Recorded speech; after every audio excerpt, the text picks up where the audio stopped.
Bonjour peuple congolais. Wabino Mosakoli, sir naturel prophète King MB Élysée. Lelo toye koloba lisusu pona mboka na biso. Tango iso na lobaka pour l'amour du Congo, la RDC, je n'aurai point de repos. Pour l'amour de ma nation, je ne m'éterai point. Lelo tomoni Bunagana ezali occupé par les Rwanda. Chilombo otika kokosa ke Kagame aza ko soutenir M23. Non, M23 ezali lokola PPRD, M23 ezali RCD Goma, CNDP, M23 ezali lokola AFDEL tang bakota ki c'était les Rwandais bakota ki na mboka na biso. Motoko sabinote Lambert Mende alobi yango pesa ya solo à rejoindre Ngai, à rejoindre Bleki Nanga Bokechu, à rejoindre Kamani, à rejoindre Bandeko Nyonso bazana diaspora, tozo bunda pona ko libérer mboka na biso na occupation rwandaise. Biso na diaspora nde tolobaki le pays est sous occupation depuis AFDEL la Kota na 97, 97 maréchal Abimi na mboka. Le pays est sous occupation.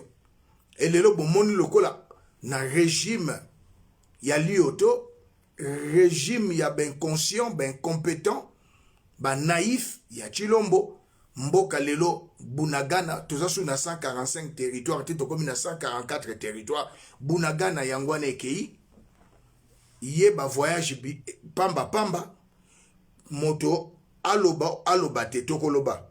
Boloba na 32 ans Mobutu, ba finga, lelo oeze mission pièce contre pièce. Mafinga na bato ya Taliban, mafinga na bato ya IDPS. Soko boy kokota etalio. Oboy kokota ne mission etalio o bakokota baze belé o bakopanze mission baze belé. John Image le King aza déjà na relais tikana benga e déjà po ye aza déjà ndeko azalaka na biso tango nyonso. John Image le King azala déjà en contact na biso mboka eza ya kokenda yo soko bundite moto akobundela ya azate nazobenga John Image le King, nazobenga Pasteur Joël, nazobenga Papi Gene, nazobenga ba petit na biso bazana Kinshasa totanga ba kombote okomona ka lobby ba interpeller bakangie. Non. O le King ya média na États-Unis na Pasteur Joël ba onde ba King ya média. Ba onde ba simbi média na États-Unis John Image le King. Allô John Image. Le King ya média na États-Unis ezali yo nazobenga aussi na bande mission. Na ebiko yo ko relayer on a Pasteur Joël Konde aux États-Unis et benano yonde ozo ko couvrir voyage ya mwana mboka opposant munene babenga ka endaka la lelo comme hippopotame Martin Fayulu Madidi congolais d'origine. Et si na bandi John Image le King naza déjà nazo benga o naza dia na ligne le King ya média peselanga mwana mboka Martin Fayulu Mbote po yoza yo ndozo couvrir média na ye aponaka ne mutu musuti aponaka ka yo po yebi ba qualité ya matériel na yo bozaka yo na Pasteur Joël Konde le reste faute na bango te ba koka yo na Joël Konde te. Merci le King ya média sina naza en pleine émission. Merci le King na surprendre yo King ya média na Afrique d'ici ozaki King bamususu balanda Chilombo na Kisasa basala kiloko te bazaka na ba mega yo za King depuis Afrique du Sud masolo média d'Afrique du Sud ya politique ezande yo eza ba petit wana te bazo telengana na Kisasa yo za muta ko telengana na États-Unis te the King ya média ovanisa makamunda ku kitoko molonga ni kitoko ndakwa duplex. Merci King na continuer dans l'émission na surprendre yo. Merci King, ok. Faut qu'on félicite Rabatu. Na mokili faut qu'on félicite Rabatu ba ibi musala lokola King ya média John Image le King le roi ya média zakuna Pasteur Joël Konde musala na Nzambe. Merci na pesi mbote pona ibike lero za na libanga na pesi pe mbote nanga na oya zali collaborateur nanga internel na média a kangi Europe mobimba papi gene na pesho mbote na leki nanga moko azana kisasa asala ka musala kitoko na nga otanga kombo na ete omona kaka boye régime ya lioto justice eza sélective baki bakangi bango soki na pesi kaka mutu mbote na Kinshasa bakangi moko na aza leki nanga mwasi asala na kisasa wana azana media na taka ika kombo ne boye babeti donc eza mawatro le pays Bunagana ezali sous occupation rwandaise. Qu'on ne vous trompe pas, peuple congolais, que M23, Chilombo, il souffre de la maladie de trisomie 21. Azolo Bakenon, Paul Kagame a soutenir M23. Non. M23 est un milice, il y a Paul Kagame. Tozongi na 96, 96. Rwanda a agressé Biso Nanzela, il y a AFDEL. Et si basali RCD Goma, basana Kinshasa wana, basala na biwa Denis Nyakero, la Rwandaise touti, IDPS le bagate. Mais papa Etienne Lobaki, bakanga Joseph Kabila, Rwandais, bazongise na Rwanda. Lelo mbwa, sui mbwa, Denis Nyakero, azali touti Rwandaise. Oboyi vanda na yo, azaya walungute. Azandege mwona kamere, azali Rwandais Utu, kamere. Tous mes amis de INC, je suis désolé. Kamere, ce qu'il a fait, est à la kate. Bunagana est sous occupation rwandaise. Kaga Paul Vital Kamere a kena Est. Qu'est-ce qu'il nous a dit? À quel point na paix et quota. Paix et quota na osali opposant moko périmé comme un comprimé périmé. Nous avons besoin d'une nouvelle classe politique. Lokola bakamani, babiso baoyo, tozana Martin Fayulu Madidi. Moïse Katumbi Tchapo et Mwena Menji. Donc, Bandeko Basé Belé. Vital Kamere, Chilombo, Bazali, Bato, politicien, Mogo, comme comprimé, périmé, ils appartiennent au passé. Au lieu kende na Uganda, na Rwanda, yo kei kosolo na peuple. Peuple azali victime, peuple azali violé, peuple azali kokufa, peuple azali konyokwama. Vital Kamere toko soutenir yo. Non. Obimaki na prison nga Vital Kamere na sepelaki. Parce que programme ya 100 jours mbong ebima 58 millions, ebima 700 millions. Chilombo nakati, Christian Tshisekedi nakati, Maman na Félix nakati. Alors, mais yo bimi na prison, ta femme a été vilipendée, l'enfant vilipendé, ozongeli no sous Buzoba, avec ceux qui CV, otanga boye na boye. Mais non, tu es un koulouna en cravate, Vital Kamere. Ndenge bozomo na wana INC na IDPS baza ba complice ya occupation rwandaise na Bunagana. Comment expliquer aujourd'hui Russie a botoli 4 territoires ya Ukraine? Bamona un politicien longwe na Kiev na Ukraine akota na Zaporizhia. Non. Soki ezalaki ndeko Martin Fayulu Madidi akendaki akoti na Bunagana bimi ero bakangie. Soki ezalaki Moïse Katumbi Tchapo Mwena Menji akotaki akendaki Goma aketina na Bunagana koti abimi ero bakangie. Pourquoi bokangi général Yav? Oh azo solo la alinga se azali traître alinga asala ete baboto la Goma. Mais non, soki Paul Kagame alinga boto la Goma akoleka na général Yav te. Na Kinshasa tozali na Fortuna Bisele, le conseiller na yo Félix, sa femme est rwandaise, asolo lakana Paul Kagame, asolo lakana naba rwandais. Oya yo mwasi rwandaise, matin, midi, soir, asolo lakana Paul Kagame. Tomoni yango, au telemi na tribune na Nations Unies, o akize Rwanda, kuna na New York, après intervention na yo, mwasi na yo ayambi Jeannette Kagame, mwasi ya Paul Kagame. Ezalakate. Eza pasi pe mawa. Pays ezali sous occupation rwandaise, eza une mission pièce contre pièce. Donc, to balancer bino bomo na ye moko ancien moto ya ya Paul Kagame. Bunagana est occupé par le Rwanda. Les manipulations là des rebelles et tout ça, c'est pour des petits enfants qui ne connaissent pas la géopolitique. C'est le Rwanda qui occupe Bunagana.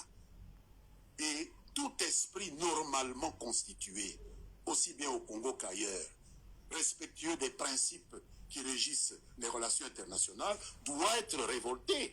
De la même façon qu'on se révolte du fait que la Russie a pris pied dans certaines villes en Ukraine, on doit se révolter contre l'occupation de Bunagana par le Rwanda, parce que Bunagana, c'est la République démocratique du Congo.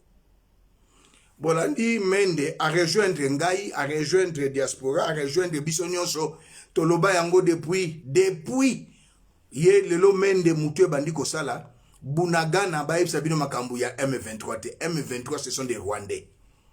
M23 ça le la AFDEL Tango Bakoti na Congo, c'était Rwanda qui a agressé RDC maréchal Abimi. Baïb Kosala 1 plus 4, RCD Goma, c'est toujours Paul Kagame. Tolongo na RCD Goma, toye na CNDP, c'est toujours Paul Kagame.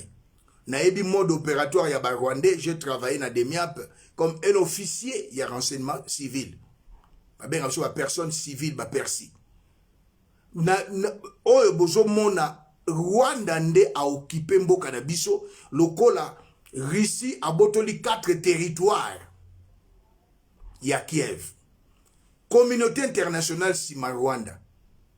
Nations Unies, États-Unis d'Amérique sima ya Rwanda. Silence radio. Debout congolais, sauvons le Congo. Tangu zifweni, Diba Diakukumbana, Tsai inenea, Tangwe koki. Et loko nine sali, Paul Kagame anganzama, ezali accord ya Nairobi, o ya IDPS na INC. Ba longwe na Genève, na Lamuka. Félix Antoine Tshilombo, Vital Kamerhe, Rwandais Hutu, il n'est pas de Walungu. Bakeye pa ba Rwandais na Nairobi na Kenya, basali accord na bango. Bateki mboka, basigné bakor ya balkanisation. C'est une insulte peuple congolais. Papa Nabiso Etienne Tshisekedi, c'est un homme. Début na politique, ezalaki malamute, mais après Papa Bundi, après Papa Sali Moussala, mais kotika mutuloko la fou, il y a Tshilombo à la tête du pays, c'est vraiment regrettable. Kotika mutuloko la liboma Tshilombo à la tête du pays, c'est vraiment regrettable. Tshilombo c'est une parenthèse politique, il faut to kangayango. Azali comprimer moko périmé loko la Vital Kamerhe. Bazo mérité te. Basangani bateki mboka.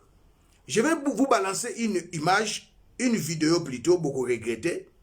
Na funérailles ya Papa Etienne Tshisekedi. Paul Kagame est venu.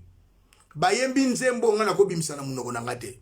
IDPS ba adepte et comme religion et comme secte ba adepte ya IDPS na ba adepte ya parti politique INC.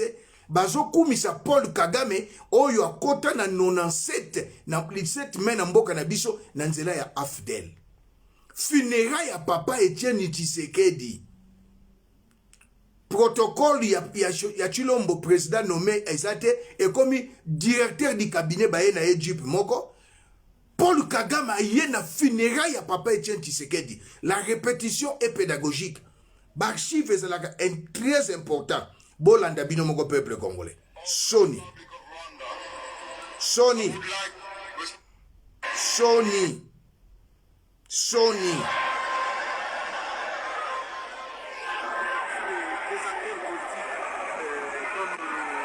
Nelson Mandela qui effectivement dans aujourd'hui, le président rwandais vient d'arriver avec Vital Kamerhe à bord de la même Jeep.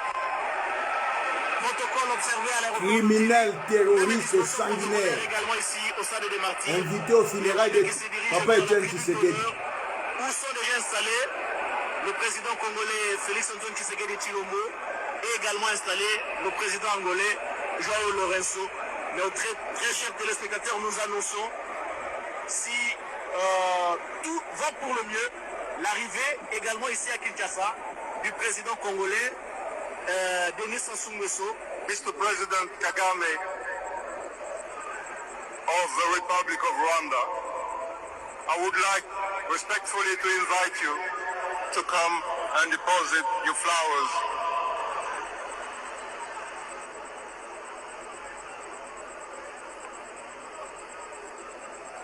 Aller déposer sa gerbe de fleurs sur la dépouille mortelle de Félix Antoine Tshisekedi Tshilombo. Mesdames, c'est une image forte. Hein? La dernière visite officielle de Paul Kagame ici à Kinshasa date des festivités marquant le 50e anniversaire de l'accession de notre pays à l'indépendance. C'était en 2010 et le revoici aujourd'hui. Un Paul Kagame très détendu qui est arrivé au stade des martyrs avec un air vraiment détendu, il faut le dire.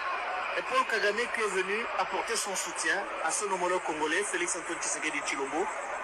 Même si Tshisekedi, on le fête, mais il faut se le dire, il y a les membres de sa famille biologique le pleurent. Hein, pleure Tshisekedi. Et Paul Kagame a fait le déplacement de Kinshasa pour déposer, assister son homologue et déposer cette gerbe de fleurs. Et comme vous le remarquez au travers des images qui nous arrivent sur notre moniteur, Paul Kagame, Félix Antoine Tshisekedi a imprimé. Voyez-vous, en si peu de temps, il a fait la tournée régionale, il s'est rendu à Kigali, il s'est rendu à Tébé, en Ouganda. Et c'est la République, c'est tout à fait normal que dès le début, il a donné des intentions et c'est le respect qu'on est en train de reporter. Mais saisissant l'opportunité de dire le voisin. Pour votre information, Etienne Tshisekedi, Batu Baboma Yeza Joseph Kabila, Batu Baboma Yezali Paul Kagame, a complicité avec Félix Antoine Tshilombo et sa mère Marthe. Lelo na funérailles ya papa Etienne Tshisekedi, bomoni binomoko, sanguinaire, terroriste, criminel, oya boma plus de 11 millions de Congolais a na funérailles Etienne Tshisekedi. Ponanini, nous avons à la tête du pays quelqu'un qui souffre de la maladie mentale de trisomie 21. Nassimanaye, un directeur du cabinet, et directeur, il y a protocole. Donc, lelo actuellement, malheur, il y a Congo. Ils ont deux personnes. Paul Vital Kamere, Rwandais Hutu, avec Félix Antoine Tshilombo. Bangonde, Basali était balkanisation ya Bunagana. Peuple congolais moutako sabinote. Présence ya Kagame ezali sacrilège, eza abomination. Kagame, Vital Kamere andiminaye. Félix Antoine Tshilombo a sacrifié naye papa naye, a complicité avec sa mère, kaka pose au pouvoir, aïba mbongo na bachekulaire. Histoire baboya kamote. Il y a il ne faut pas fouiner les passés, il faut fouiner tout l'accès ba vidéo. Paul Kagame a quoi na funéraire à papa Etienne Tshisekedi te. So quoi ayaki po azalaki invité te a obligaki Tshilombo il faut esengela ki aya ba depte ya IDPS ba depte ya INC bazokumisa ye. J'ai des amis na kati ya INC batika yo Kamere na pesa nzambe merci. Mais j'ai compris que prison échange à Kanayangote. Donc Kamere n'est pas un Congolais. Kamere n'est pas de Walungu. L'oncle maternel de Kamere, azalaki général na armée, il y a président ya Koufaki na betaka lance roquette ya Koufaki à Biariman. Bakangaka ye asambaka na Arusha pe ba kitaki ye. Eza pasi eza pe mawa. Motoloko la Kamere, Vital Kamere, Motoloko la Félix Antoine Tshilombo, ils sont les deux traîtres. Ils sont complices. Il y a malheur, il y a lelo ozo de kana Congo. Bomoni makambo zo le kana mboka na biso na bateke. Kuna na kwa mutu. E komiti na kwilu. Lelo yesu suti na mboka. E komiti suti na ba Congo. Avant kende molai na kolakisa bino. E komiti na ba Congo pembe na mbanzangungu. Baye batumbi mboka mobimba. Pona nini, nous avons quelqu'un qui souffre de la maladie mentale de trisomie 21. Tshilombo à la tête du pays. Peuple congolais botala ndenge batumbi mboka mobimba. Na mba Congo, pembe na mbanzangungu. Elongwe na kwa mutu ekomi na ba Congo. Le pays est ingouvernable. Congo est lisusu étaté. Bolanda. Oh na ba Congo.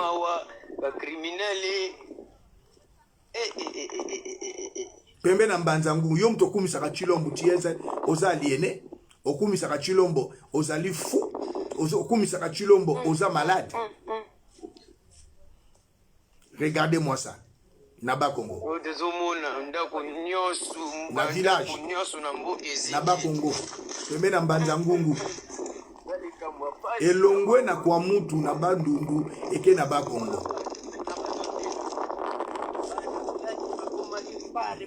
Émission pièce contre pièce.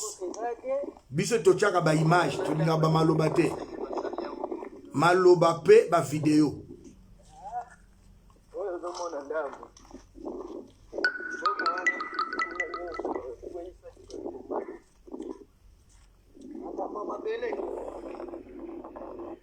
Nyonso yo Chilombo bakosi yo na Fortuna Biselele, bakosi yo na la Rwandaise Tuti Denise Nyakero, bakosi yo na ministre de défense rwandais Tuti Gilbert Rugemba Kabanda Jokomba Baluba, bakosi yo na général Obed Rwabasira oyo nommé chef d'état-major na FARDC en chargé des opérations. Na tangwa ya Joseph Kabila azalaki commandé à 4e région militaire, azalaki mokonzi à 2 régions, Kasai oriental na Kasai occidental.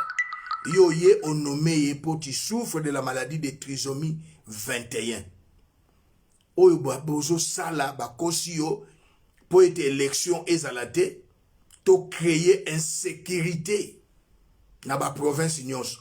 Mais bakosi yo pour insécurité kaka ba Rwandais mutu bazobo mabatu na kwa mutu eketi na kwilu lelo lisusu pene ya mbanza ngungu toujours les Rwandais côté kuna n'Équateur bangwandi basali alerte na bangwaka na Centrafrique ba Rwandais bakoti bakosi yo te poto sala glissement esengeli to sala insécurité na ba province nyonso. C'est du mensonge. Plan à Bango, la répétition est pédagogique. Ils ont déjà préparé un général. Je cite ce n'est pas le général Ilunga, mais c'est le colonel Ilunga.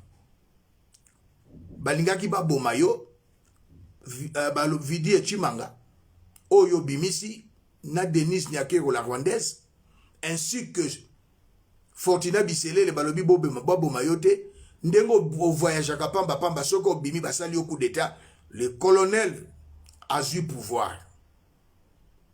Peuple congolais to telema to sikolambo kanabiso. Malheur ya Congo ya lelo ezali alliance ya cash na Nairobi. Félix Antoine Chilombo avec Vital Kamerhe. Aouti na tourné na est, alobi tourné ya paix, mais il n'y a pas la paix à l'est. Batu baso kufati lelo monsieur Vital Kamerhe. Bago baba ADF bazo boma ba Rwandais bazo boma na este. Okoti na Bunagana ndenge nini territoire occupé par les Rwandais. Okoti na Bunagana ndenge nini. Okoti na Bunagana ndenge nini. Vital Kamerhe bandeko nanga ya INC botika fanatisme. Vous soutenez un Rwandais Hutu de Vital Kamerhe. Akoti na Bunagana baiwolo liye muyibi na este tina na Bukavu ba lobi na ye muyibi. Vital Kamerhe a piégé Félix Antoine Chilombo wane talingaite. Vital Kamerhe a lobi na bango a postulé comme candidat président de la République. Et le long na yeko yebisa bana Congo. Vital Kamerhe soki batika ye na Chilombo ezali président Uhuru Kenyatta mutu obligé kiye. Donc basa Chilombo ba komi ko manipuler na ba président nyonso ba Congo ba FARDC kangi des soldats rwandais président oyo ya Angola lobitika zongisa bango na Rwanda ozongisi. Uhuru Kenyatta oya uti ko longwa na Kenya alobi na yo tika Kamerhe. Entourage na yo boyaki batika Kamerhe. Denise Nyakero rwandaise tuti aboyaki. Fortuna Biselele aboyaki. Dani Banza baboyaki.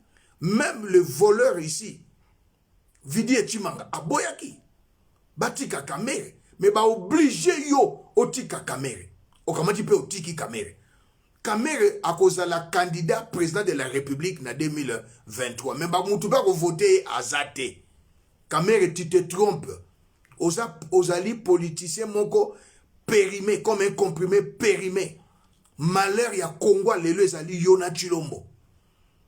Bokamati mutu lokola Papa Etienne Tshisekedi funérailles na ye bokomisi yango lokola ya soso ya mbwa. Bozo bengisa bourreau na ye. Moto ya boma Papa Etienne Tshisekedi. Joseph Kabila. Paul Kagame. Bobengisi Paul Kagame na ville ya Kinshasa. Adepte ya IDPS ya INC. Bozo betela Paul Kagame maboko. Tangu zifueni. Tangu ekoki. Sa inenea. Dibadi ya kukumbana. Ya kosiko la mboka. Na pesa prophétie na 2020. Nazo mona yo na 2023 te. Prophétie wana na pesa ya ngono. Chilombo na 2023 nazo mona yo te. Bantourage na yo bazo kosa yo. Na seni, non, kadima ye, deni kadima ye wana. Mokonza aner alinga interpellé ye. Akotika kasiko yo, umelite. Asombi, appartement ultra moderne. 2 millions na Kinshasa. Balingi ba interpellé yo, abengi yo lobi na mokonza aner tika ye. Ijefo bozo kumisa, alingeti, moyibi monene. Régime kaka ya koyiba. Natanga Mobutu ezalaka boyete. Ba conseiller Mobutu batikala koyiba boyete. Ba conseiller Rwandais touti Hippolyte Kanambe alias Joseph Kabila bayiba boyete. Oyo koyiba au sommet de l'État. Non, c'est trop. Et sengeli peuple atelema. Biso toza ba yo toyaka pona koloba pona tina na peuple. Tozo loba toza ba la voix de sans voix. Kolobelaka peuple. Bande kona biso ya media baza ko tia yango pe nazo pesa nzambe merci. Naza na mukanda mokawa. Kamer arrêté pour détournement de fonds publics et condamné à 20 ans de prison a été libéré après avoir passé quelques mois à la prison de Makala, placé dans un appartement privé au centre Nganda. Kamer mbongo wana ezawapi. Toye, un ancien ministre de la Santé, Eteni Longondo, arrêté pour détournement de fonds Covid, a été libéré moins de 48 heures après sa détention à Makala. Tokei, Dieudonné Lobo, conseiller de Tshisekedi Félix, arrêté en 2020 pour faux et usage de faux, a été libéré après avoir passé quelques jours en prison. Asali a imité chèque à Félix, a bimisi 10 millions de dollars na Miba. Félix aya bibatika ye Dieudonné Lobo asana Kinshasa. Toye na Gilles Mouniere Petit Alobaka parlementaire debout arrêté pour incitation à la haine raciale et xénophobie a été remis en liberté sans aucune explication. Willy Bakonga arrêté pour blanchissement de capitaux et détournement et condamné a été libéré discrètement et adhéré à l'union sacrée. Mouyibi Oeza régime abami yibi. Vidi et Chimanga, arrêté il y a quelques jours, a été libéré quelques jours après. Doit-on conclure que la justice est sélective? La justice au Congo n'est pas indépendante. Chilombo, botala pouvoir ya Chilombo. Akasia, ministre Oazalaki sortant, économie, plus de 20 millions de dollars. Donc, bayiba. Tomoni bangala bazwa ki pouvoir na Congo. Bangala batiko finga ba ekolo mususu te. 32 ans Mobutu bangala ba finga bikolo mususu te. Mobutu aloba tata bo moko, maman bo moko. Lelo ba Swahili ba adopté par Laurent Désiré Kabila, Joseph Kabila. Joseph Kabila a été adopté par Laurent Désiré Kabila, adopté yé comme moi nanaye. Ba Swahili 18 ans na pouvoir, ba finga batute. Et j'aimerais dire à toi, Oyozo Landanga, je suis Kassayen, Moulouba, Moujila Kassanga, Mouachimbao, Moujila Kanka. Mais lelo na relaxa bino vidéo, na ebité ba Belge, bazalaki na raison, pour ekolo ezan orgueil, lokola baluba, na Congo ezate, pouvoir ya Chilombo ezali ya koyiba na kofinga. Na relaxa bino vidéo, mwana mboka wakancha, oyo azalaki kolobela IDPS na Canada mobimba, lokola wakancha azate. Aye na Kinshasa basabote, babwakisi ye, wakancha lelo a démissionné na ye. Basusu bazana bazo telengana, bazalaki na Afrique du Sud, bazalaki na Canada, bazalaki na États-Unis, bazalaki na Paris, bazalaki partout. Chilombo bois qui si bango, Chilombo travaille avec des chécoulaires, Chilombo travaille avec sa famille biologique. IDPS ils ont souffrir pour baloba qui te repère son pouvoir, mais après IDPS et si là loko la partie à Kizenga. Tolanda Wakancha, il a regretté. Tolanda Wakancha. Wakancha, il est aussi Kassaye Moulouba, comme moi. Membre de l'IDPS. Mais il vient de échouer. Balouba va échouer. Tant que pouvoir va échouer complètement. Pourquoi j'ai dit ça?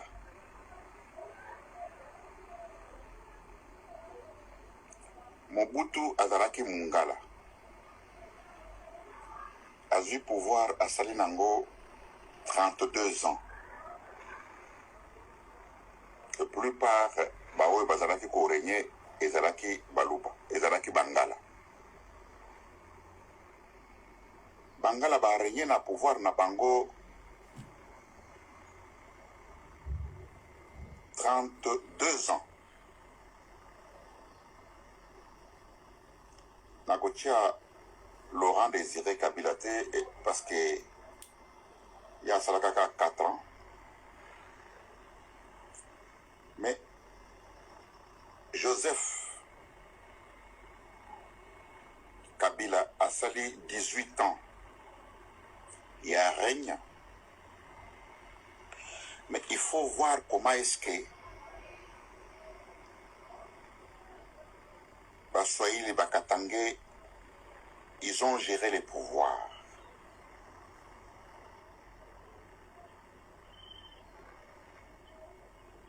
Il faut voir comment Bangala Bajiraka pouvoir.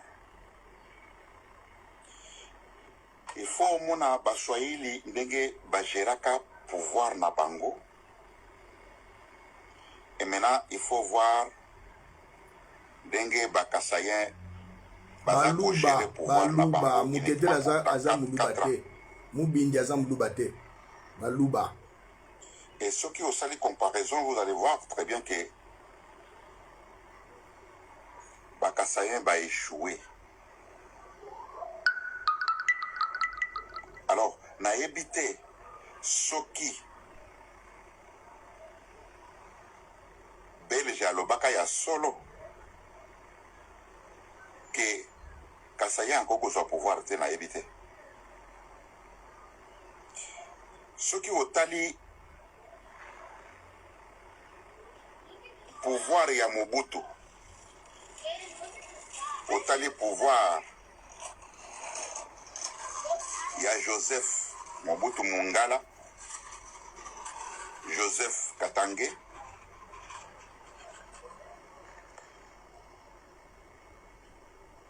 alors comment la différence ya kolobake kofinga na ezalaka na tango ya Mobutu te.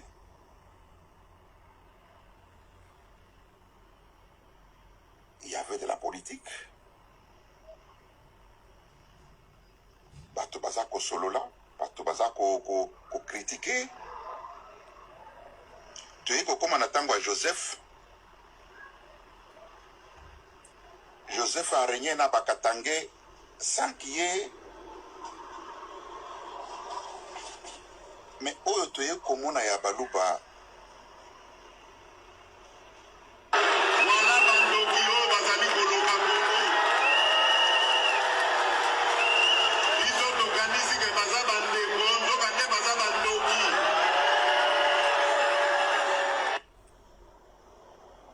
Ça, c'est que l'éducation.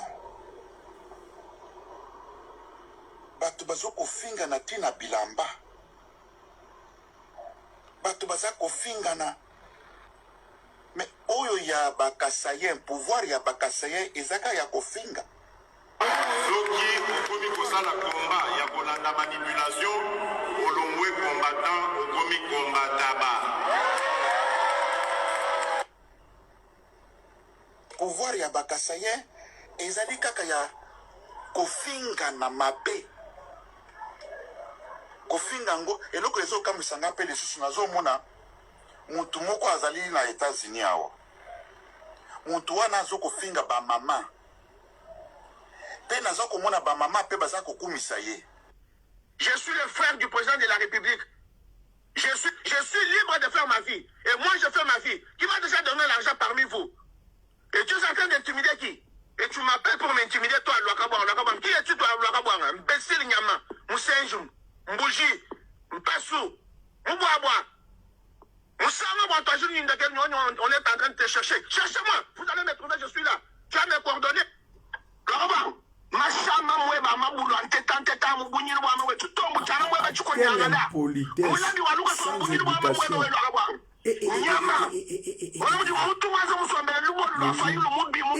Muluba mawa Muluba mutu wana azokofinga basi epe nazokomona basi baza kosepela na ye baza kokumisa ye. Okiliture nini oyo biso bakasa ye toye nango na baluba na pouvoir baluba. Okiliture nini ya kofinga na boye pouvoir a Chilombo na tango ya Bangala tomonaka boye te, na tango ya Baswahili tomonaka boye te, mais oyo ya biso toye kozwa pièce contre pièce émission lengi silika na yo biso bataliba tosi tonimi na mama musoki mama mongala mukotamo mwebo mubola mama moko boye osolumba mabe yoka baluba na yo na mnoko na yo zaka ka Tshisekedi biso bataliba toza bataliba tonimi yango bakombo bopesi bino no mama mongala tala mama mongala ngo salita vani simaka ya atie ici esime na sima libola mama na yo mama mongala libola mama nyara mama na yo Jésus même ni muluba ni mwamle kuja kwa kotama mweba même mama bigo mutela no Etienne Tshisekedi mutela mweba mutela kabiji Félix Tshisekedi mutela mama mara même kijijane mukotama mweba mubola mukotama mweba na basi ya baluba na ba mibali ya pouvoir à malédiction na ba oyo baza na pouvoir na ba oyo baza na pouvoir te bango nyonso kofinga no baza kofingana mais okokoyoka bazofinga kaka biloko ya mabe ya basi basi mpe oyo ya bakasayana baza kokumisa moto oyo aza kofinga bango.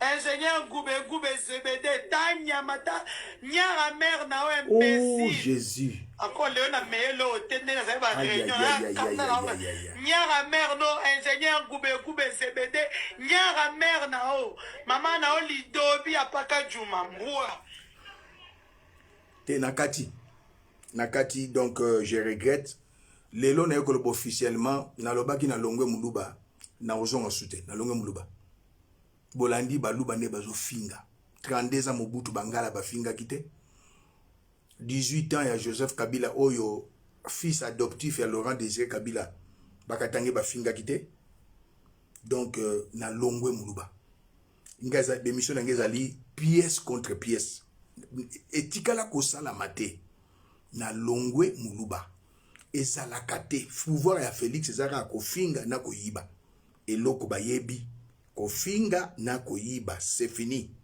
eloko musu Chilombo bayebi te ezalaka kofinga émission ezali pièce contre pièce bazofinga na baparti intime ya bamama eza mawa ezosala pe pasi peuple congolais tosiko na mboka IDPS na INC bango ne baza na malheur ya lelo okoloba na nga non Kabila sakotaki Afdel akotaki mais M23 Joseph Kabila asilanaki na bango na 2013 Vital Kamerhe na Félix Antoine Chilombo bazongisi M23 c'est-à-dire bazongisi Rwanda oyebi na le 6 décembre 2006 ce monsieur a été pendu en public Saddam Hussein par les Américains pe balakisi yango Bachai caméra cachée. Saddam Hussein a été pendu en public en décembre 2006. Bakosi kazalaki na ba arme moko destructive lukuta ba pendre pas. Et lelo na kusenga lelo soki mboke sikolami Chilombo qui est un opposant périmé avec Vital Kamerhe opposant périmé pour la haute trahison. Faut pas pendre bino na boulevard triomphal. En public pour haute trahison et corruption. Ba pendre bino na ba Denise Nyakero, ba Vidi Echimanga, Dieudonné Lobo, Fortuna Biselele, Gentini Ngobila, ba nyonso, ba pendre bino pour haute trahison. En public. États-Unis, ça on a décembre 2006 pour Saddam Hussein. L'histoire se répète. Pour Oboso, ça les alliés Sony. Bon, le but général, il y a Vazo Solona Rwandais. Mais après intervention, na yo na tribune à Nations Unies, Denise Nyakero, la Rwandaise, Ituti, ake yamba marraine na ye a fondation na ye, Jeannette Nyakero. Bakangi était Vital Kamerhe, na lobi en 4 fois, na lobi 3 fois, 4 fois. Ake na Bunagana abimi, bakangi était. Mais si c'était moi Namboka Martin Fayulu, si c'était Moïse Katumbi Tchapwe, moi na menji, bele bokangi bango. Congo eza ya IDPCT, eza ya INCT. Congo eza ya biso nyonso. Nazo pesa ndeko nanga merci azo ça la tournée Martin Fayulu Madidi. Oh, c'est ça la diplomatie. Musala kitoko na sepeli na yango. Oh, c'est mission pièce contre pièce. Bayambio na Canada kitoko partout ozo le kabazo yambayo kitoko na pesi nzambe nanga merci. Martin Fayulu yeyo bayambie na mboka wana na esengo. Bayambie video yango eke wapi. Nazali na video ya Martin Fayulu awa. Bayambie na Canada na esengo makasi na sepeli na yango. Donc peuple congolais tozaka kana deux politiciens Martin Fayulu Madidi na Moïse Katumbi Tchapwe pour la 2023. Moutako Sabinote. Martin Fayulu Madidi na Moïse Katumbi Tchapwe bandeko biso tokoki kosi yeyo.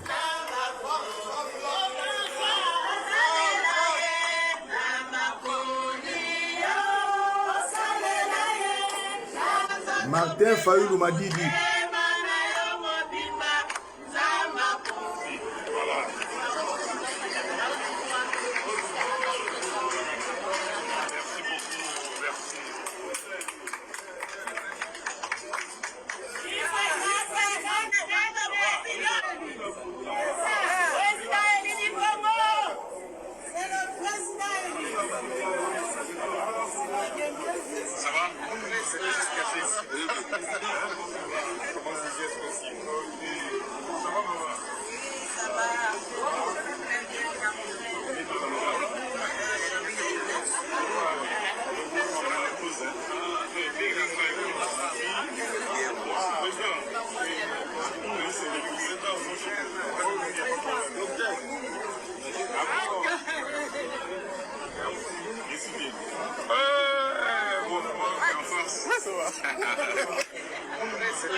Martin Fayulu Madidi nzamba batela na tourner ozosala eza esengo mingi toza na Martin Fayulu Madidi toza na Moïse Katumbi Tchapwe baye oyo bakoki kobundela biso na 2023 pena kopesa bango mibale conseil basolo la bayoka na cette fois-ci moko a postulé pour ete tozonga lisusu na mbilinga te.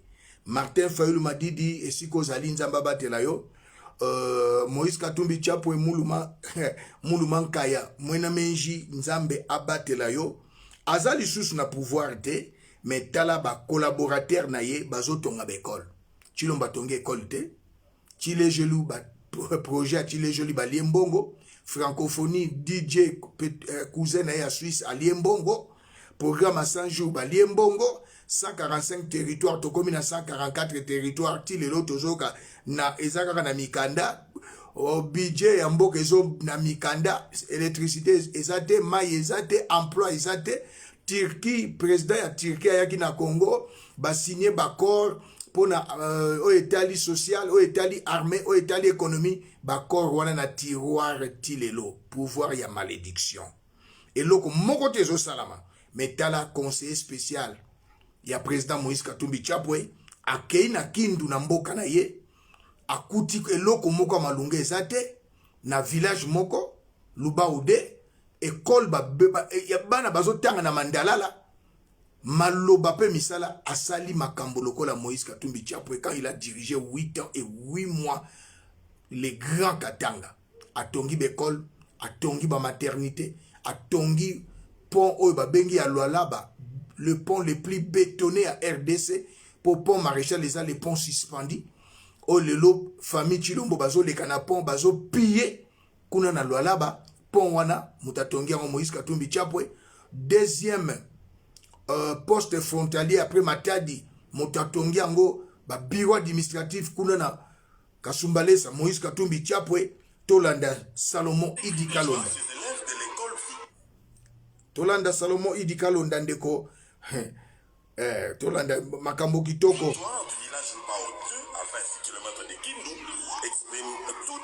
reconnaissance à l'endroit de Salomon Kalonda Ididela qui a transformé leur école en 4 mois. Étudiant sous la paille et dans des conditions indescriptibles, ces élèves ont vu une école en matériaux durables poussée sous leurs pieds grâce à Salomon Escadela au travers de son association d'Escadé Dynamique Salomon Kalonda pour le développement.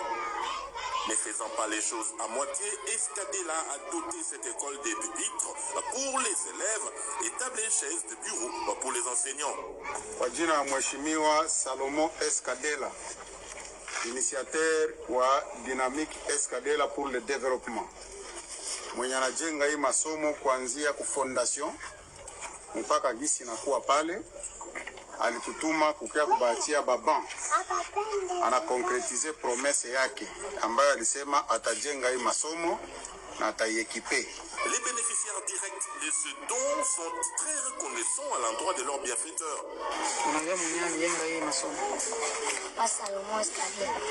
Sasa utamwambia nini mwenye alijenga masomo? Naomba kuwashukuru Mungu. Kala kumasoma ningalala na rudia kwetu na kuingia sababu na hapa tunashukuru Mungu tukala tarudia pe mbule kanyesha tutokati mule mbele tulikuwa mbule kanyesha tunasambalana tunashukuru Mungu. Pour les responsables de cette école, l'acte posé par Salomon Escadela restera à jamais gravé dans l'histoire de cette contrée. Mimi nashukuru mingi sana kwa jina ya Mungu akuweza kumlinda bwana Escadela na kupatia akili kama vile mpatia Solomono akili. Sio akili yake kutoka kwa Mungu. Na inazidi kumwombea kwa Mungu amweke na nguvu kama vile mwanaume mwenye kujikaza kimaisha ya kimwili na kiroho. Na ashukuru sana kwa matendo na tenda. Watoto walikuwa kama vile nyama, wanikala chini, hawakuwa wanajulikana kama ni wanafunzi kamili. Hata walimu wangu wanakuwa babose leo. Furaha inapita. Balikuwa chini, tulikuwa sema kumangala kama vile iko pale, na leo inatokea kuinjia, shukurani inapita hata wingi wa miaka yabo na miaka ya kwangu. Ceux qui ont vécu cette transformation vertigineuse du début jusqu'à ce jour, 4 mois durant, témoignent. Siku yenye ilianza ya kwanza, yenye nilikutana na papa Escadé, ilikuwa sawa vile siaka, na wakati alipopita kisha kumuonesha Mangalala, tulibakia tukatekelewa. Ozu pikir, okimi ozu pikir. Bazana pouvoir te, bazana makila ya kusala musala. Balobaka moto, on reconnaît un arbre par ses fruits.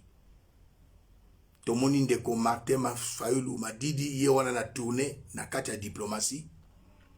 Mais ba voleur, ba checouleur, ba Vidie Chimanga, ba Fortina Biselele, Leka Didi Kinwani, Masamba Kinwani, Tennis Nyakero, la Rwandaise tuti, bazo tongate écolité. Bangonde bazana pouvoir bazo iba. Metala Salomon.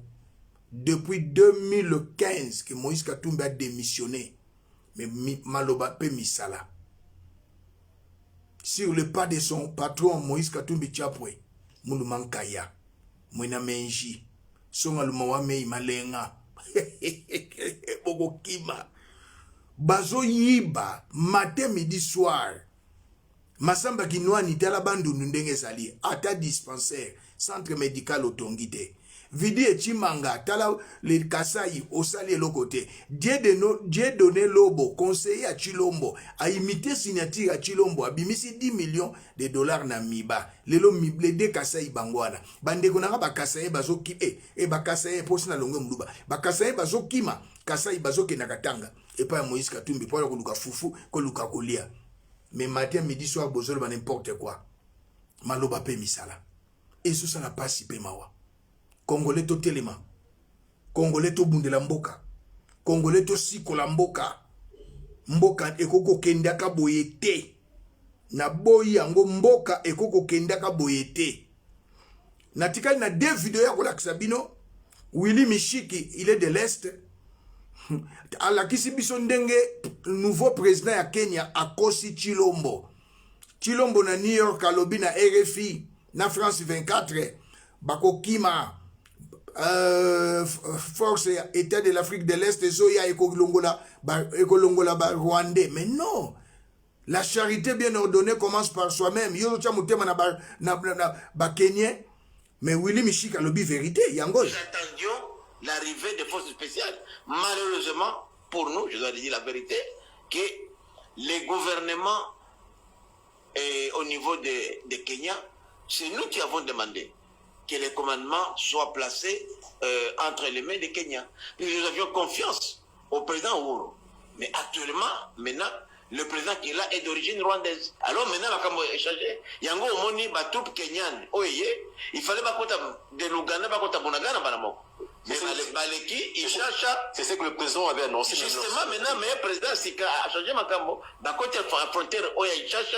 Ba Kiwanja, Ruchuru, balobi bango ba kozafiko force tampon.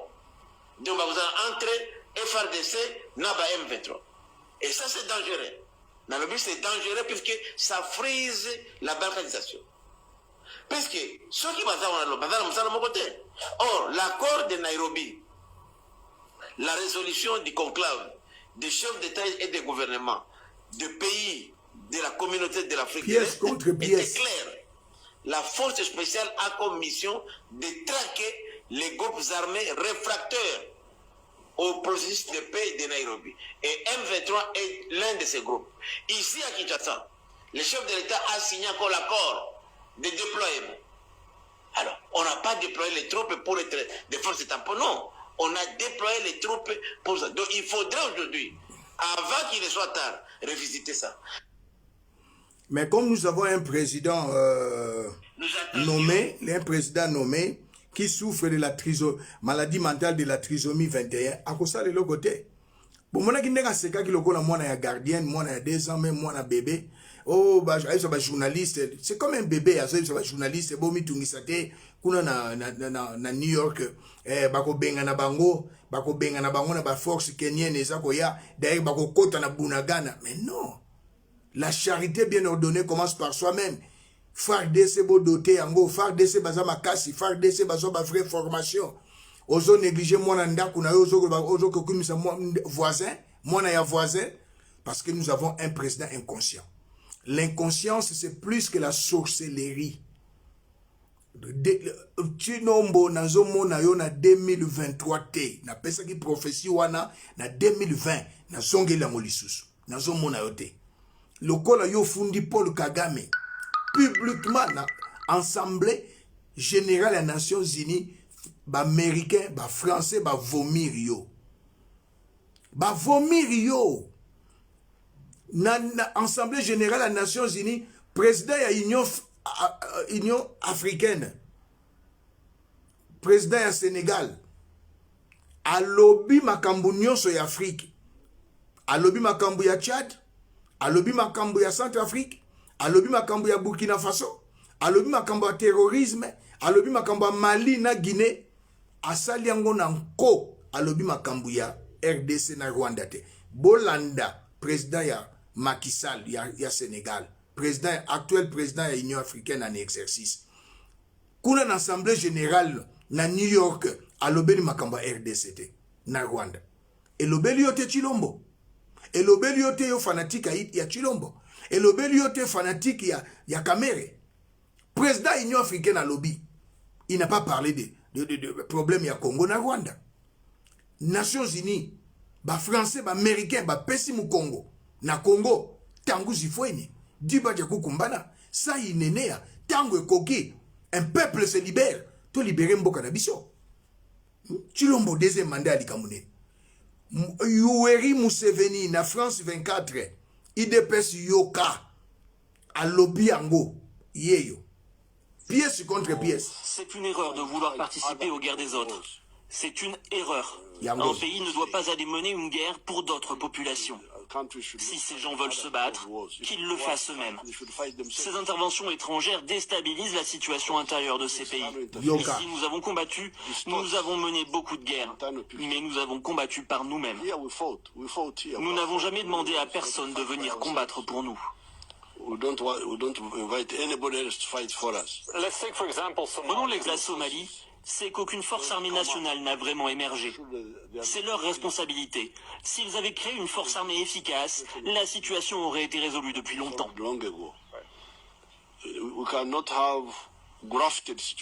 On ne peut pas venir et apporter de quoi résoudre leurs problèmes. Il faut que la solution naisse et se développe localement. Un pays, comme un corps, doit pouvoir se défendre seul. S'il ne peut pas le faire, c'est qu'il souffre d'une forme de sida politique. Quand vous avez le sida, vos défenses immunitaires ne sont pas suffisantes pour protéger votre corps. Si la situation continue d'empirer, comme vous l'avez dit, est-ce que vous pensez que vous allez retirer vos troupes de Somalie? Bien sûr, si ce pays ne parvient pas à créer une force armée nationale, nous y songerons. Le soutien extérieur, je ne crois pas vraiment au déploiement de troupes étrangères. Et quand cela doit se produire, eh bien c'est pour un temps très limité. Alobi ango, soki pays moko na moko esengeli azala na armée na ye, abunde la armée na ye, sinon bokoza na sida politique, IDPS boyoki. Museveni ndenga pesi bino kontoli a retiré ba troupe na na Somalie. Ce n'est pas armée kenyenne nde ko silisa mobulu na este. Bazoko sabino IDPS, INC bazoko sabino. Vital Kamerhe, Félix Antoine Chilombo bazaba complice ya balkanisation en mboka na biso. Ba esengeli ba kanga bango, ba pendre bango en public pour haute trahison na boulevard Triomphal. Na 66 na janvier to monaki complicité à Mobutu na ministre de l'intérieur Etienne Tshisekedi Omulumba ba kangi ba innocent ba pendre bango avant qu'il soit pendu ba toboli ba bamba ba kimba ba toboli bango misu esika ba tonga stade des martyrs yamba ben gango stade des martyrs les martyrs de la Pentecôte. Alors ba traître mi balo esengeli ba kangama Vital Kamerhe, Akena Bunagana. Mes amis de l'INC, je suis désolé. Au boy, au vandi. Ce qu'on dit, amitié continue et continue. Ce qu'on boy, vandana. Mieux vaut plaire à Dieu qu'aux hommes. Vous devez quitter l'INC pour la haute trahison à Vital Kamerhe. Bolandaka mutu moko bolandaka mutu moko boy. Non, non, non, non, non.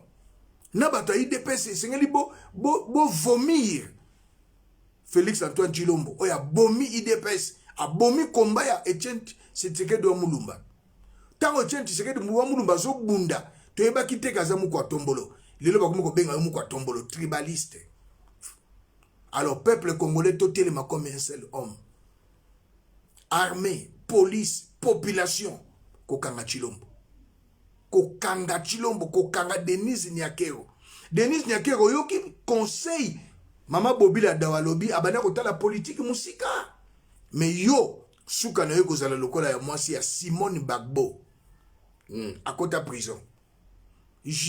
Constitution mboka na biso elobi eloko mokote pona tina na première dame. Mais yo zali ko kota makamba mboka. Denise Nyakero na oyo Jantini Ngobila balingi bateka kamba dia dingi. Denise Nyakero na Jantini Ngobila balingi bateka kamba dia dingi. Dernièrement bazalaki kuna na Matadi Kibala boyokaki marché Matadi Kibala pokene kuna na Kazangulu terrain ya famille Mobutu eza kuna nzanga kitaki bazoko samba nzanga a gagné balingaki bateka terrain wana na ba chinois batonga bandako basala ba usine na nani Denise Nyakero rwandaise tuti avec Gentini Ngobila. Pour moi si Gentini Ngobila rwandaise, moi si Fortuna Biselele rwandaise, Denise Nyakero rwandaise tuti. Et eso ça la passe komona moi si yo le beau président de la République, mais moi ça ko se méconduire, moi ça ko ça ki ndumba moko o yebani. Denise Nyakero azana petit yo Didier Boudimbo. Denise est né en 63, vous avez le même âge, Félix Antoine Tshilombo. À cause de 69, pour son d'abord qui n'a pas de âge. Denise Nyakero, Didier Boudimbo est à 75. Azam colonie na 12 ans, mais azolo ngola bilamba kotika la bolumbu. Azolo ndakara nini Vaseline na mutu rouge makaradiaka. Vaseline mutu rouge makaradiaka. Vaseline mutu rouge makaradiaka. Yo boy Vaseline. Azo kanga makaka na pecho Didier Boudimbo matin midi soir yemoko na vidi echimanga lelo vidi echimanga soki batiki ezali Denise Nyakero bakanga ki Didier Boudimbo kuna na aner batiki Denise Nyakero lelo yo Ngobila azo sala babuzoba na Congo pona Denise Nyakero autorité morale ya ACP parti politique oyo Denise Nyakero asali apesi Ngobila makangu na elisusu Fortuna Biselele makangu Denise Nyakero Didier Boudimbo makangu Denise Nyakero lelo Denise Nyakero akomina Koffi Olomide ata binomoko Denise Nyakero abimaka na Koffi Olomide pona nini akutaki numero ya Cindy na telefone ya Félix feza bina benga yera pona encourager mais falo benga Koffi Denise Nyakero abengi Koffi albiyaka tala téléphone Félix a eu karaté alinga bimana Cindy bana lelo tokomi ba master a eu $100,000 à payer histoire vraie. Denise Nyakero ko kendaka na kindumba ya modelo yo wapi Denise Nyakero tika kindumba tika kusambwisa Tshilombo ataba mongo ezalaka boyete ataba nkundu ezalaka boyete na ebike inceste na banilotike ezalaka te me ya yo eleki Denise Nyakero koma makangu ya Antoine Olomide Koffi mawa alors pona leo tosuki debout congolais sauvons le Congo Tanguzi Fweni Diba Diako Kumbana sa inenea tosikola mboka na biso merci.